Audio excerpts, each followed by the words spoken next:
Merci beaucoup. C'est un plaisir pour moi d'être de retour à Sochi en de si auguste compagnie pour m'exprimer à nouveau dans le cadre du partenariat Afrique-Russie. La dernière fois que j'étais ici, j'ai exposé et j'ai dénoncé les trois fondements du colonialisme et du néocolonialisme français, à savoir le franc CFA, les bases militaires et la tutelle sur les pays africains dans le système onusien. Cela m'a valu, à mon retour en Afrique, une arrestation, une déportation en Europe, des menaces de mort, des interdictions de circuler et des pressions en tout genre.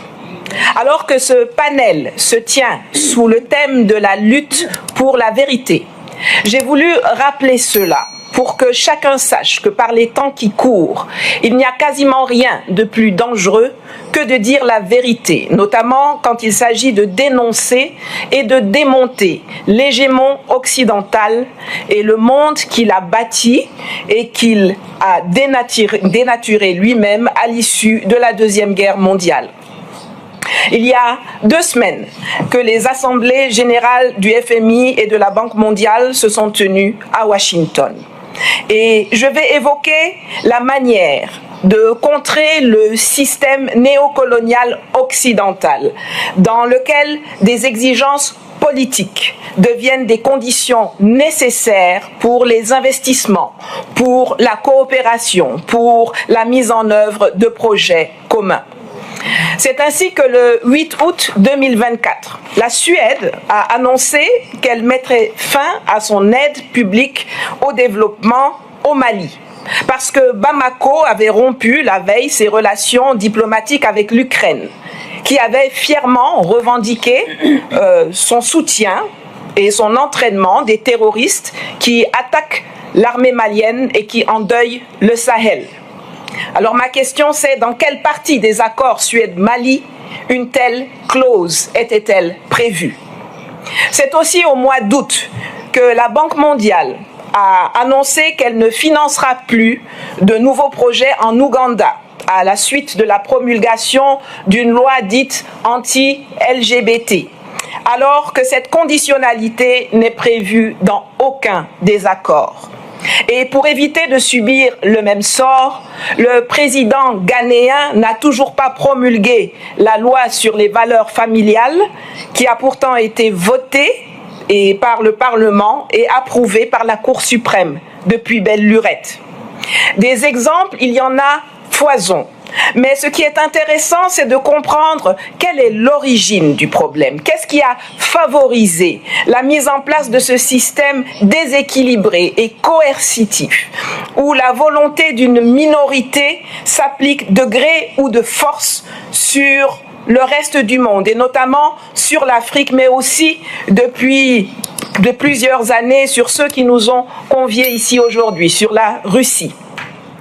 Les anciennes puissances coloniales, accompagnées d'États partenaires et appuyées par leurs multinationales, constituent les facteurs externes du problème, tandis que les classes politiques africaines qui sont en compétition pour entrer dans les bonnes grâces des dirigeants de la métropole et aussi des citoyens mal informés à cause de la propagande mensongère distillée par des médias mainstream occidentaux et aussi à cause des programmes scolaires qui tardent à être repensés, forment le volet local de ce système néocolonial de domination.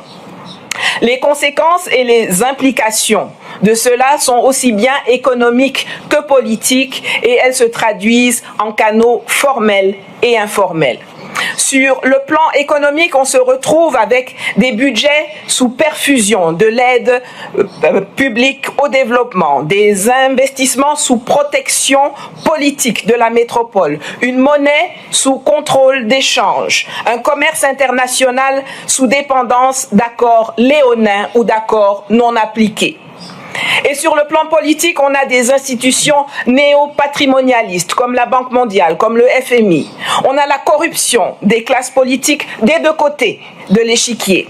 On a le chantage, on a les sanctions, on a les influences pour rester au pouvoir en contrepartie de contrats hors marché.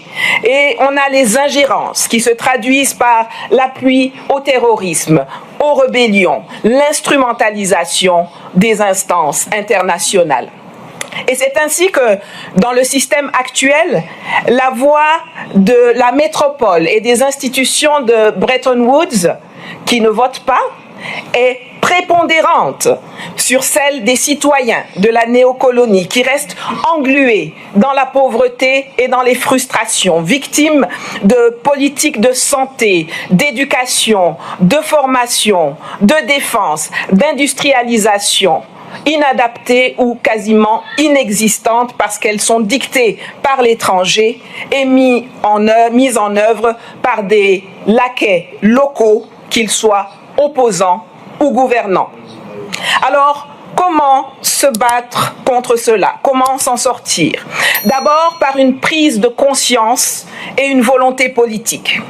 Ceux qui osent dénoncer et remettre en cause le système et faire éclater la vérité, qu'ils soient des activistes, des politiques, des militaires, doivent être protégés, promus ou portés à la tête de nos États.